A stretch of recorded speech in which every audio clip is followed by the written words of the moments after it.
আজ আমার দেবরের সাথে বিয়ে হয়েছে। ভাগ্যের কি নির্মম পরিহাস, তাই না? ভাগ্য আজ আমাকে নিয়ে খেলা করছে। আমার স্বামী মারা গেছে 2 মাস হলো।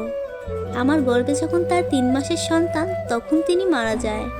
তার পেটে একটা ছোট্ট অপারেশন হয়েছিল। ডক্টর ঠিকঠাকভাবে অপারেশন করতে পারেনি বলে অতিরিক্ত রক্তক্ষরণ হয়ে আমার স্বামী মারা যায়। যদিও আমি তাকে বাঁচানোর জন্য অনেক চেষ্টা করেছি, বরিশাল থেকে ঢাকা নিয়ে যাওয়ার পথে তিনি শেষ নিঃশ্বাস ত্যাগ করে।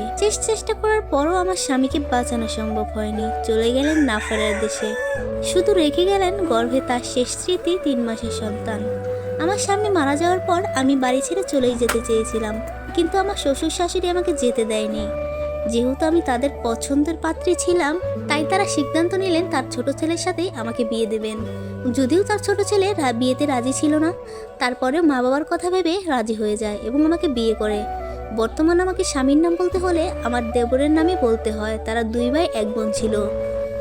আমার দেবরের একটা মেয়ের সাথে রিলেশন ছিল, আমাকে সব কিছুই বলতো, কিন্তু কিচ্ছু করার নেই। আজ ভাগ্যের কাছে আমরা সবাই হেরে গেছি।